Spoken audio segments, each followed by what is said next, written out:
first frame, doodle with the purpose and context, the great quote. And then the next frame, we're going to start talking about our learning. So the two golden nuggets that we pulled out were transitioning learners and connections to the industry. So now we're going to move to the next frame, and all through this we have pictures of our trip in chronological order with voiceover of all description of all of this. We're talking about recruitment and transition, the dual credit, Ed2Go, recruitment strategies, registration strategies, and other transitioning strategies. So then we'll move to the retention part. So we got the students in, we helped them transition, and now retention. The student support services, we go through all of those things that we saw. The connections then to the community and to industry, the advisory committees, e-learn, local programs, community outreach, all that. And then we'll finally end with our future directions, things that we think that we could possibly, maybe over a 3-year plan, implement starting next year. And then that's it. We'll have a doodle to say goodbye.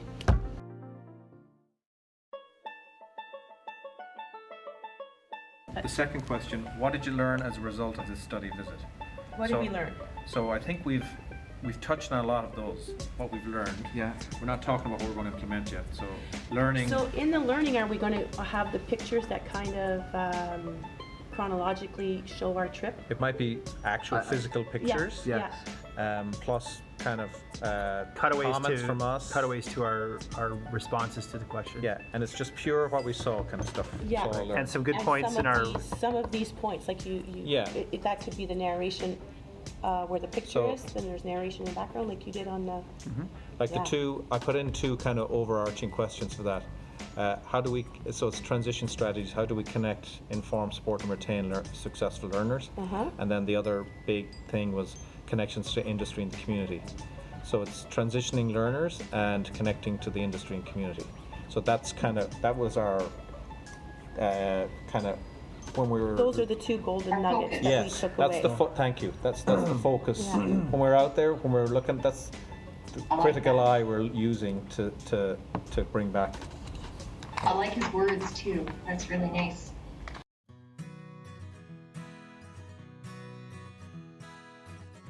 My name is Phil Oldenburg. I'm the team lead student recruitment and prospective student center for the Office of the Registrar. You know, I think we're always looking at how we can better serve learners here, whether that's by moving and combining services, localizing things so that learners aren't chasing it around, or just making sure that the same services that we offer on the main campus are available in some format at our regional campuses all across the province. But the newest thing for me has been the RISE program, which is an early intervention and early referral program. So learners who are struggling in their first term, and especially in those first few weeks of the term, rather than waiting until the end when they get a 40%, fail their class and wind up on academic probation, we're getting to them in week 3, week 4, week 5, and talking about the trouble that they might be having, the challenges that they're facing, and they're actually getting referred to counseling services, financial aid, accessibility services, whatever it might be, to make sure that they're looked after in week 4 when we can still get them back on track than at the end of the term when it's far too late. Industry partnership has been invaluable. Every career program here, so every college level program that we offer at Bow Valley College is informed and really structured by our industry partners. So we look at job demand in Calgary, in Greater Calgary, and in Southern Alberta. We look at the skills that are needed in order to gain those jobs, and then we turn all of that guidance that they give us into a program. We run that curriculum by them and get a lot of great feedback there on what we can tweak and what we can shift.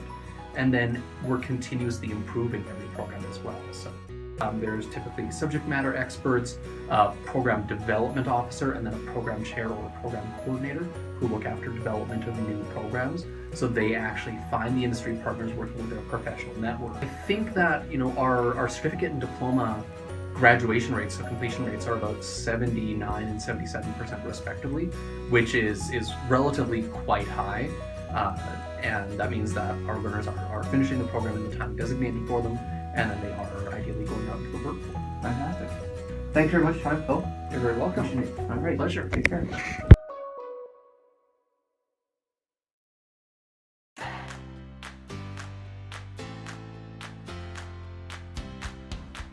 My name is Alyssa Athanasopoulos, and I am a student recruitment specialist. Well, I'm actually an alumni. I graduated in 2009 from the Radio, Television, and Broadcast News diploma. Since then, so much has happened. We actually have an entire department that's dedicated to student success. And some of the examples of things that they've been doing is Sait Start. So that's like a pre-orientation. So it happens in May, and it's kind of a way to introduce new students to the resources available, how to apply for funding, that sort of stuff. Just an introduction. Another is called the First 8, and I believe it's formed after the whole, I think there was a study noticing that students typically drop out within the first 8 weeks of attending post-secondary.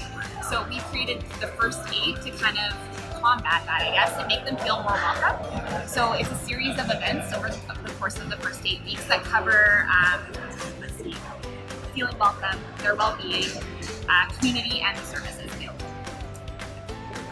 The Career Exploration Center actually belongs to our Youth Initiatives department, and that covers not just the center itself, which introduces grade 8s and 9 students to different career options, but they also have like summer camps, and they have things like our dual credit programs. So it's kind of a nice way for students anywhere from grade 1 to grade 12 to get introduced to post-secondary and get comfortable in that environment. And I think that has helped people, we don't know the stats on the retention, but I think it's been really helpful for students not feeling so daunted when it comes So when they come in, they actually feel that they actually have a good understanding of what they're getting into. Exactly, because they're familiar with the labs, they're familiar with the environment and the services. Right. Yeah. The people that they're learning from are either our current instructors or students or alumni or employees, so it's like a community. I feel really bold saying this, but I think it's really accurate. I don't think Sait would really exist how it does without industry. We are industry driven. All of our programs are industry driven. Every single program has a program advisory committee that consists of a variety of industry members who we meet with at least twice a year. And they let us know what's going on out there so that we can implement that in our curriculum and ultimately provide them with stellar employees. Right. Yeah. So it's basically you scratch my back, I'll scratch yours. Yeah, it's a partnership. Absolutely. Yeah. It's a great partnership. Yeah. Fantastic. Well, thanks for your time. Of course. All Yeah. right. Thank you.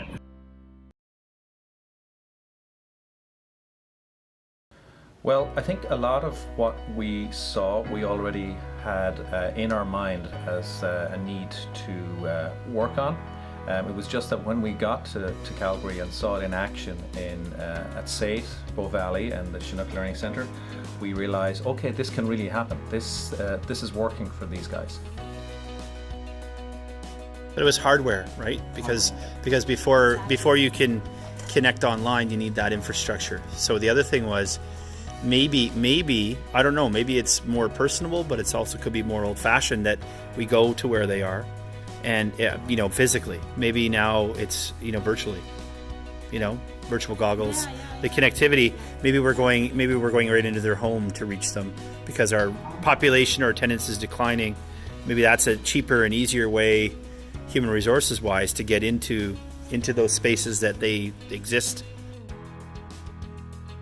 Absolutely, yeah, big time. And I think it's going to be even better now that we're moving it over to Moodle, because they won't need as much, we're in the country and so many people just 5 miles away from here, they can't get internet because they're in some kind of gully or for whatever reason. So this way in Moodle, they can download all of the information and just put it, on their files, and if that's the way we're going, and they have it. So yeah, I can definitely see that for sure.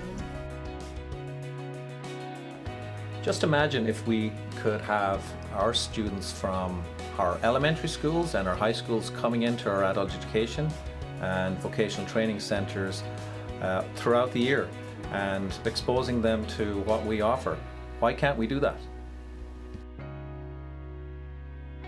Workshops in the summer to youth sector, anywhere from grade 9 to 11, and they take them on into a summer camp, and they offer them a condensation course in automotive, giving them an idea of what the course is about, but not going into course detail because they're only there for a week in that program. Then the students have the opportunity to see, is this something that I want to do in the future? So they would go into healthcare and they have, you know, a very basic summer course in healthcare for a week or two.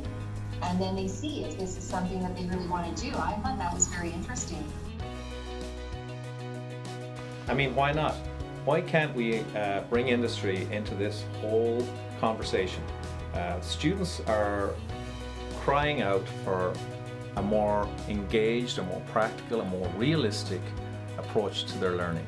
That's what adult education is all about, be it vocational training or academic upgrading. To see the things that we've been talking about for so long actually happening and working is so inspiring, and it brings our group together with the new energy to look forward to the next 3 years to actually put some measures in place and make it happen. Let's try it out. Let's do it.